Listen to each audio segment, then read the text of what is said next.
कारण सावरकर पाहिजेत ना तुम्हाला, तर सावरकरांचे गायीबद्दलचे विचार सुद्धा काय होते हे मोदीजी जरा तपासून बघा, वाचून बघा.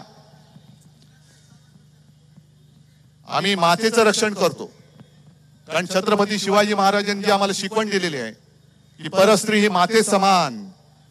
तुम्ही मणिपूरमध्ये गेला नाहीत, कुठेच गेला नाहीत, आणि काल आपल्या त्या प्रफुल्ल पटेलने अचानक महाराजांचा जिरोटोप त्यांच्या डोक्यावरती ठेवला. म्हणजे देणाऱ्यालाही डोकं नाही, घालणाऱ्यालाही घालून घेणाऱ्यालाही डोकं नाही. आमच्या दैवताची बरोबर मोदींबरोबर करतात. राम मंदिराच्या वेळेला सुद्धा एक कोणता तो सागर गोटा असाच होता तिथला, त्यांनी महाराजांची बरोबरी केली होती.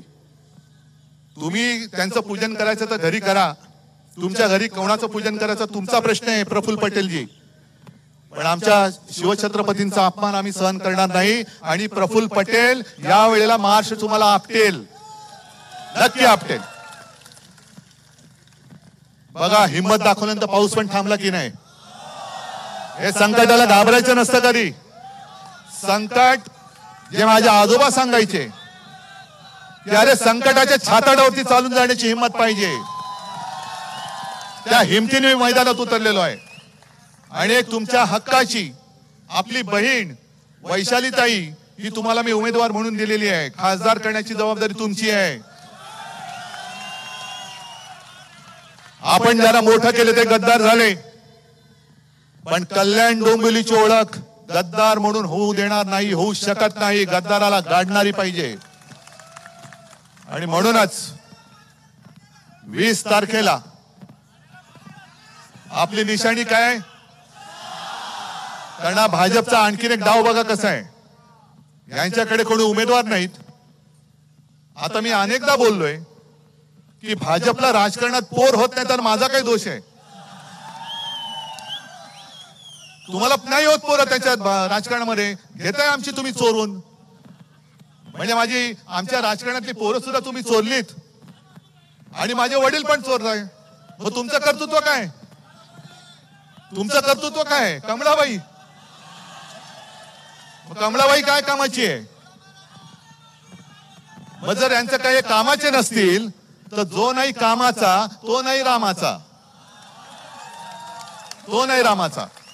पण हे भाजपचे जे नीच डाव आहेत की शिवसैनिकच एकमेकांमध्ये लढवायचे. मी येताना काही जण बघत होतो काय आपली चोरलेली निशाणी घेऊन फिरत होते. अरे माझी निशाणी चोरतोय, चोर तो चोर वर शिरजोर. आणि एक गद्दार जे आज आपल्या अंगावरती येत आहेत, जरा 4 तारखेपर्यंत थांबा. तुमचा जो गॅसचा फुगा झाला त्याला बरोबर टाचणी कशी मारतो ती मी बघा.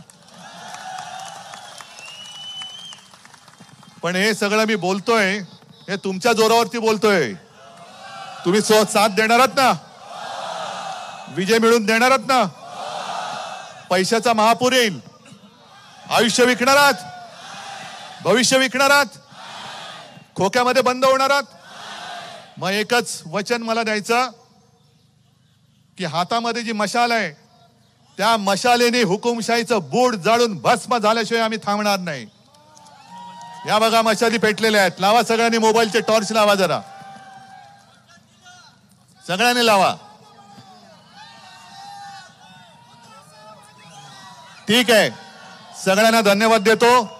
आणि वैशालीताई आता तुमची जबाबदारी आहे. गद्दाराच्या विरुद्ध मला निसट्टा विजय नकोय.